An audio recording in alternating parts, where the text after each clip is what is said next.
Un saludo familia y amigos. Qué bendición podernos conectar nuevamente por estas redes y compartir un mensaje de esperanza basado hoy en el Salmo 103, versículos 13, 17 y 18. Dice así: como el Padre se compadece de los hijos, se compadece Jehová de los que lo temen. Mas la misericordia de Jehová es desde la eternidad y hasta la eternidad, sobre los que lo temen, y su justicia sobre los hijos de los hijos, sobre los que guardan su pacto y los que se acuerdan de sus mandamientos para ponerlos por obra. En este salmo, David nos presenta a Dios como un Dios de compasión y misericordia. Para que lo entendamos mejor, él lo compara a un padre terrenal que hace todo lo que está a su alcance para que sus hijos tengan lo máximo. Ese padre guía y anima, provee, cuida y protege, y si fuese necesario, hasta daría su vida para salvarla de sus hijos. Así es el Dios que yo conozco, y sé que su compasión y misericordia son tan reales como las de nuestros padres aquí en la tierra. Sin embargo, cuando vemos la vida de algunas personas, las injusticias y opresiones que reciben o las enfermedades que a veces sufrimos, podría parecernos que Dios está un poco distante e indiferente y que se ha olvidado de sus hijos. Tal vez tú mismo lo pensaste cuando pasaste por una crisis financiera o sufriste un divorcio o cualquier pérdida que hayas tenido. Algunas historias de la Biblia también parecieran darnos esa imagen de Dios, como la historia de los hijos de Israel cuando fueron esclavos en Egipto. El libro de Génesis y Éxodo nos dice que los hijos de Israel eran los bisnietos y tataranietos de Abraham. Cuando una hambruna afectó la tierra donde vivió Abraham, Isaac su hijo y luego su nieto Jacob, ellos fueron a Egipto en busca de alimento, el único lugar conocido donde había abundancia de comida. Esta familia se estableció allí en Egipto, en una región llamada Gosén. Era una de las mejores regiones para cultivar la tierra y apacentar el ganado, y le fue asignada por el faraón que los recibió cuando ellos llegaron a Egipto, y allí vivieron por muchos años. La Biblia dice en Éxodo 1, 8 y 9 que cuando reinó un nuevo faraón, los consideró un pueblo numeroso, más aún que el pueblo egipcio. No quería reconocer a José y lo que éste había hecho para Egipto, y por eso tampoco quería reconocer el estatus de este pueblo, y ordenó un plan para reducir su número y a la vez sacarle toda la energía y provecho para su propio bien. Los obligó al trabajo de construcción para la edificación de 2 grandes ciudades que les servirían de almacenes para las riquezas de Egipto. A pesar de que Faraón los afligía con crueldad para que murieran en el proceso, ese pueblo vivía ese pueblo. Mientras más trabajaban, más fuertes se hacían y más se multiplicaban sobre la tierra. Vivieron en esclavitud durante 400 años, privados de todo derecho humano. Fueron obligados a trabajar para que otros disfrutaran el fruto de su labor. La abundancia que antes gozaron ahora se había convertido en abundancia de dolor y crueldad, de maltrato y martirio, y todo lo que se siente o siente una persona cuando es tratada como una bestia del campo y no como un ser humano. El pueblo de Dios, que había sido elegido por él, era el linaje de Abraham, pero ahora parecía olvidado y sin futuro.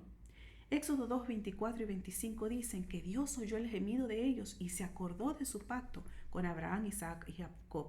Y Dios miró a los hijos de Israel y conoció su condición. Si leyésemos solo estos versículos, pensaríamos que Dios se olvida de sus hijos y que en este caso se había olvidado también del pacto que había hecho con Abraham.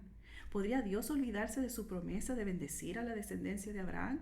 ¿Dónde estaba Dios durante estos 400 años? ¿Por qué no se había dado cuenta de la condición urgente del pueblo de Israel? Si regresamos a Génesis 15:14, vamos a encontrar un diálogo entre Dios y Abraham, donde Dios le predice a Abraham que su descendencia sería esclavo y estaría oprimida durante 400 años en una tierra extranjera. Desde entonces ya Dios conocía el futuro y lo que sufriría este pueblo. ¿Por qué entonces lo permitió? ¿Por qué no lo sacó de Egipto antes de que reinara este nuevo e injusto faraón? Yo no tengo todas las respuestas, pero creemos por el testimonio personal y el testimonio de David que leímos, que como el Padre se compadece de los hijos, se compadece Jehová de los que lo temen, allí como leímos en el Salmo 103. El versículo sugiere que Jehová se compadece de los que lo temen. ¿Será que hay una condición para obtener la compasión y la atención de Dios? Veamos el texto de Éxodo nuevamente. algo ocurrió antes de que Dios atendiera el clamor de Israel. Éxodo 2, 23 y 24. Aconteció que después de muchos días murió el rey de Egipto. Los hijos de Israel, que gemían a causa de la servidumbre, clamaron, y subió a Dios el clamor de ellos desde lo profundo de su servidumbre. Dios oyó el gemido de ellos y se acordó de su pacto con Abraham, Isaac y de Jacob. Después de muchos días de esclavitud, murió el rey. Desde que la familia de Jacob llegó a Egipto hasta que murió ese faraón, mucho había ocurrido en ese tiempo. Para que tengas una idea, primero nació la segunda generación a la familia de Jacob que había llegado a Egipto. En esa generación estaba Jocabed, la hija de Leví, nieta de Jacob, quien también fue la madre de Moisés. Faraón intentó matar a los hijos varones de la tercera generación, y Moisés estaba en esa tercera generación a quien Dios había preservado la vida. Tercero, Moisés era adulto, a sus más de 40 años ya, casado y con un hijo. Hasta ese momento no se registra en la Biblia que el pueblo había clamado a Dios. Pues después de morir el faraón, el pueblo clamó a Dios, y cuando clamaron, Dios entonces escuchó y atendió a ese clamor. No sabemos exactamente por qué el pueblo esperó para clamar a Dios. Tal vez pensaban que era imposible derrotar a ese faraón. Tal vez esa generación no conocía lo que era vivir en libertad. Tal vez habían aceptado esa suerte y se habían acostumbrado a ello. Tal vez solo esperaban que de algún lado viniera ayuda o que Dios iba a intervenir sin ellos pedirlo. Tal vez se habían olvidado de Dios o no conocían al Dios de Abraham y de su poder. Mientras el pueblo de Israel gemía, no parecía ocurrir nada. Pero cuando clamaron a Dios, ese clamor traspasó todas las barreras humanas y diabólicas, traspasó todos los poderes terrenales y las intenciones del mismo faraón. Ese clamor subió hasta el trono de la compasión y la misericordia de Dios, y se activó una misión rescate para salvar al pueblo que él tanto amaba. Dios escuchó porque su nombre fue invocado. Dios respondió porque ahora el pueblo reconocía que él era el único que podía sacarlos de allí. Sabes, muchas personas están sufriendo en esta vida y sufren por manos de otro ser humano, también por el enemigo, Satanás. Se sienten víctimas esperando que sus circunstancias cambien o que alguien se dé cuenta y venga a rescatarlas. Otros luchan solos por tratar de librarse de ese dilema, pero tristemente permanecerán sufriendo porque han medido la solución a su problema con el poder y la habilidad humana y dependen solo de ella. Como no encuentran la salida, llegan a aceptar su suerte y se acostumbran a vivir en esa su realidad. Se olvidan de que Dios no es humano y no se limita a nuestra imposibilidad o aún nuestra posibilidad y que no necesita nuestra ayuda. Se olvidan de que Dios no interfiere en la vida de las personas a menos que ellas lo deseen y así se lo pidan. Dice Jehová en Jeremías 33:3: clama a mí y yo te responderé y te enseñaré cosas grandes y ocultas que tú no conoces. La Biblia está llena de historias como las tuyas y las mías, y muchas veces se registran frases como esta: clamaron a Jehová y él interpuso una gran oscuridad entre ellos y el enemigo. Josué 24:7. Clamaron a Jehová y él levantó un libertador y los libró. Josué 3:9. Clamaron en medio de la guerra a Jehová y él les ayudó. Primera de Crónicas 5:19. Clamaron a ti en el tiempo de su tribulación y tú desde los cielos los oíste. Nehemías 9:27. Claman los justos y Jehová oye y los libra de todas sus angustias. Salmo 34:17. Dios no se tardará en responder, pero espera que clamemos a Él. ¿Por qué? Fíjate bien. Primero, nosotros clamamos por estas razones. Nos damos cuenta de que tenemos una necesidad personal y urgente.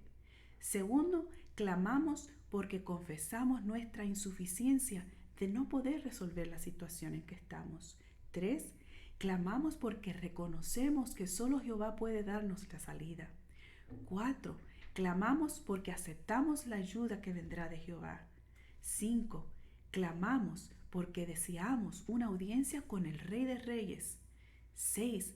Clamamos porque estamos ante el Dios creador, sanador, restaurador y transformador. 7. Clamamos porque estamos reanudando un pacto de relación con Él. 8. Clamamos y lo hacemos con temor y reverencia, 9. Clamamos porque aceptamos vivir una vida de obediencia y compromiso con nuestro Dios. Cuando esta sea tu experiencia y la mía, Dios no se tardará en responder a nuestro clamor. Su promesa es fiel y dice Isaías 65:24, antes que clamen yo responderé, mientras aún estén hablando yo habré oído. Se activará una misión de rescate que te salvará porque Dios te ama y espera porque es grande su misericordia, desde la eternidad y hasta la eternidad sobre los que lo temen, y su justicia sobre los hijos de los hijos, sobre los que guardan su pacto y los que se acuerdan de sus mandamientos para ponerlos por obra. Amigo y familia que me escuchan, Dios está listo a responder y sacarte del hoyo cenagoso. Exclama hoy, Señor, sálvame, y esa pequeña pero poderosa oración llena de fe, de temor y amor por Dios subirá hasta el trono de su compasión y misericordia. Tal vez haya alguien que necesite escuchar este mensaje de aliento. Compártelo también con ellos y déjanos saber que este mensaje te ha sido de ayuda y de inspiración. Marca allí para que podamos compartir videos de esperanza como estos. Que Dios te salve, te guarde y te bendiga. Nos vemos la próxima vez.